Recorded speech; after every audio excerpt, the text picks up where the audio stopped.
Hello, bookish people. So today I have a different type of shout out.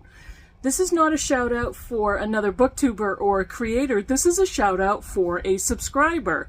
How am I supposed to do this? Well, here it is.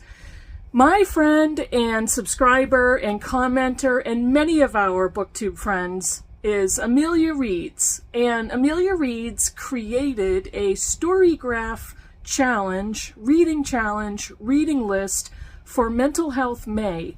And she set up a page for Storygraph, which I will link the link.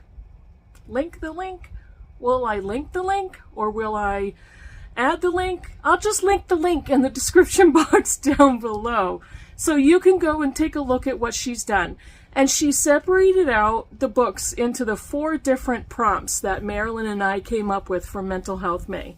So please follow the linked link down below and take a look at the project that she set up. It was so wonderful and lovely of her to do it. Amelia Reads, thank you so much, and I know I'll be talking to you some more, but thank you so much for doing this. This adds just another wonderful dimension to this read-along, and I can't wait to get started. So, check out Amelia Reads and her project that she set up on Storygraph in the linked link down below. Hey Booktube, it's Kim at Middle of the Book March, and this is my bookish week for Saturday, April 22nd. I got it right. I prepared. Not really. I only prepared with the date. I know what the date was. So, this has been a good reading week, and part of the reason why it's a good reading week is that I've tapered down, I've pared back, I've slowed down, I've done all of the things that I've wanted to do to and for my reading for this year. And I really enjoyed myself. I took my time, I didn't stress over anything. I read one book for longer periods of time, and I really think that's kind of where I'm coming from. Is back in the day before booktube, I used to read a book at a time, and it was typically a physical book or an ebook, but I would read the whole book before I picked up another one, and I was still reading quite a lot. But now on booktube, it's just gotten so easy, and I'm so used to reading a lot of books all at once. I'm almost always reading an ebook, an audiobook, and a print book, paper book, all at the same time. And sometimes I've got several of each type or a couple of each type on the go. But this time I've had one of each or just 2 books at a time. And I'm really enjoying it. I'm really having a good time with that.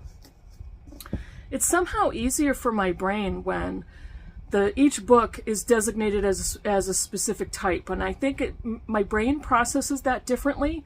And for anybody who's wondering how you train yourself to read multiple books at a time, I think that's my best piece of advice, is have each of the books in a different format. So at any given time, I can read 3 books pretty easily. 1 audiobook, 1 ebook, and 1 paper book. I like 3 as kind of my magic number. That's where I like to stay, and it's gone really well for me for the past week or so. So, let me tell you about the books I finished. So, on ebook, I reread Don't Call Us Dead by Danez Smith, and I picked this one up in honor of Trans Girl April. Danez Smith is a Black, non-binary, HIV-positive author, poet, I believe an educator, activist, all of the above. And their poetry collection, Don't Call Us Dead, is spectacular, utterly brilliant. And it was the second time I read it because it's so beautiful and it's so raw and powerful. And I urged you before in my previous video, go and watch their performance of Dear White America. Smith's collection has to do with being Black, being non-binary, being gay, being HIV positive, sexuality, gender, disease, healthcare, racism, all of it. It encompasses all of it. And the poems are so powerful. The commentary is just out of this world. And the one thing I kept telling myself while reading this collection is that these these poems, this content is not necessarily written for me. It's not written for a cis, straight white woman living in the burbs. But I can still read it and feel the power. I can feel the anger and the pain. I can feel the fear and the terror, and I can feel the confusion, and I can feel that by what Danez Smith did on the page. I can't know how all that feels. I can't possibly know, but I can feel their writing. And if you get that if you get that way when you read poetry, or you read spoken word art, or you listen to and watch the video, you know what I'm talking about. There is no way I can live that life, but I can view it, and I can learn, and I can find beauty in the art of it. And that's exactly what that collection did for me a second time. So, the second book I finished is Cleopatra, A Life by Stacy Schiff. Not Shift, Schiff. Double F at the end. Sorry about that. Stacy Schiff wrote Cleopatra, A Life, a biography of Cleopatra. Holy cow, this was good. I really loved this. Not perfect, but I really loved it. And Stacy Schiff, please write shorter chapters. These chapters were pretty painful. And I'm a professional reader, people, and I really don't like long chapters. If these were super frickin' long, but excellent content. I learned so much. The wealth, the depravity, the ostentatious behavior, the murder, the intrigue, the showiness, the greed, the power. Oh my good gracious, the power. Cleopatra was the most powerful female ruler probably of all time. When you look at she ruled for 22 years. When you look at the level of wealth, when you look at all the people she had killed, when you look at all of the armies that she affected, and you look at Alexandria and ancient Egypt and all of those places, and you read about Julius Caesar and Mark Antony, wow, just the detail that Schiff went into in this book, in this biography. So many things are unknown with Cleopatra because of records that were destroyed, because of a lack of recorded history. I'm going to sneeze. And I'm not even going to edit that out. God bless me. But there's a lot of information about Cleopatra that's just gone. And so a lot of the images of her are taken from coins that were discovered from ancient Egypt or Rome. And there's not a lot of, description of her image. There's a lot of ancient historians, Plutarch and Josephus and people, guys like that, dead white guys or dead Mediterranean white guys, who talked about her historically, but they had pretty damaging things to say about her. But if you ask me, Cleopatra wielded some of the most raw power in the ancient world.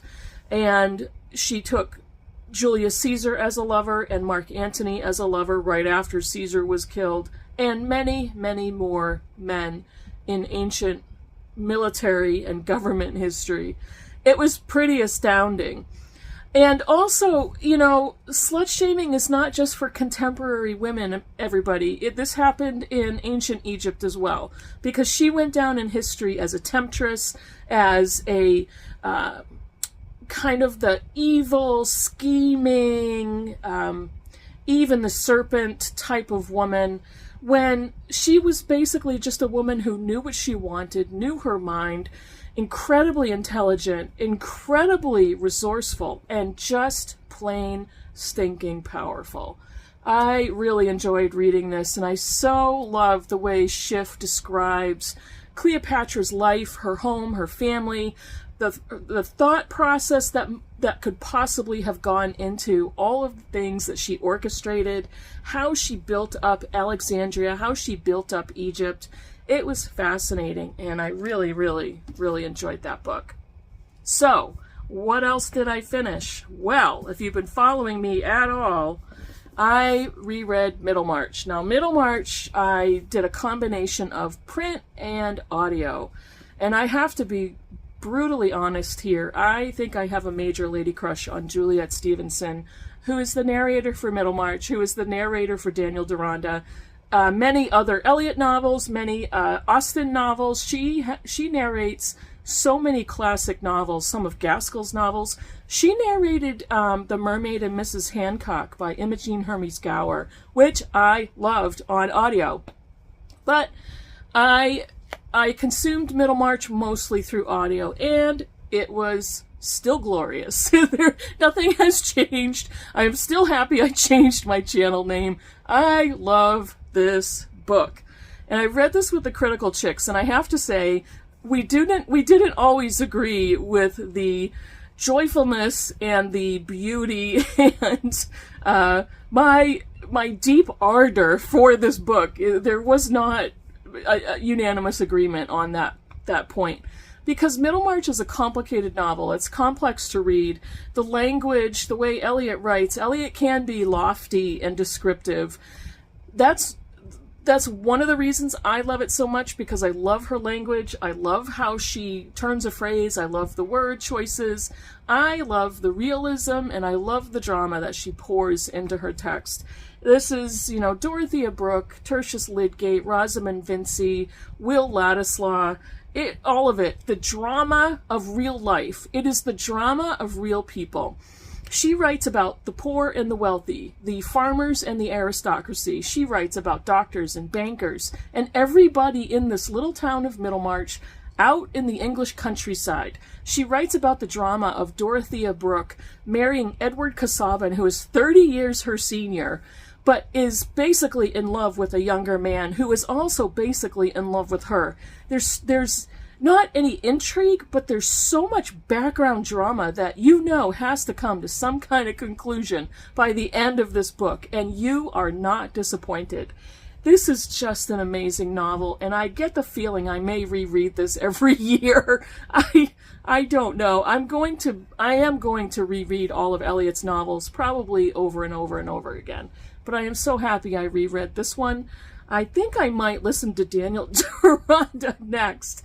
I don't know. I could pick any one of Eliot's novels that Juliet Stevenson narrates, and I'll listen to that one. Who knows? I could listen to an Austen... No, I'm not going to listen to an Austen novel. That was a different video. But I am so happy that I reread Middlemarch. I just absolutely adore this book. I love it. And I am so happy that there are so many other booktubers who recently read Middlemarch and loved it. Absolutely loved it. I'm so happy. And if you haven't read it, it's a pretty long one. It's not always the easiest to understand, but the payoff is huge. So that's my feelings on it. I'm currently reading one book, but it is a doozy. It is The Brontes by Juliet Barker. This thing is probably between 900 and 1,000 pages. I happen to be reading it on my Kindle. However, this is what I do. This is the craziness that goes on in my brain, because I'm reading it on my Kindle, but I love it, and I ordered myself a really good used copy of it to come to me in physical form. Because of its size, I will most likely consume it the majority of the time in e-format because it's so big and so long. So that is it for my Bookish Week last week. Let's see. Next, if you're watching from the Blind Eye Book Club, next week we will begin our discussion on A Fine Balance by Rohinton Mystery. We'll be doing that mid-next week into the end of the week. And then starting on May 1st, we're going to be reading The Namesake by Jhumpa Lahiri. So join in on that. Anybody can join in at any time you want. You can drop out and come back. You can drop out and never come back. You can read whatever you want and let me know if you want in. I'll add you on Voxer. It's super easy. And that way you'll get the messages and you'll see when the discussions start. What else did I want to tell you? Mental Health May starts at officially on May 1st. Probably I'll be starting to read some books by a week from today and a week from this weekend. So I'll read one book. Just read one book if you want to take part. And you don't have to tell us you're taking part. I hope you do. I hope you're really interested in the topic. I hope you find a book that you really wanted to read. It could be fiction or nonfiction. It could be graphic novel. It could be a picture book. So pick whatever you want. And I hope you'll join us, me and Marilyn. And Marilyn's channel will be linked below. Her link will be linked below.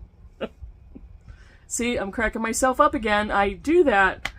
That is it for me for today. I hope you had a great week. Write me a comment down below, and I will see you in the next video. Bye, everybody.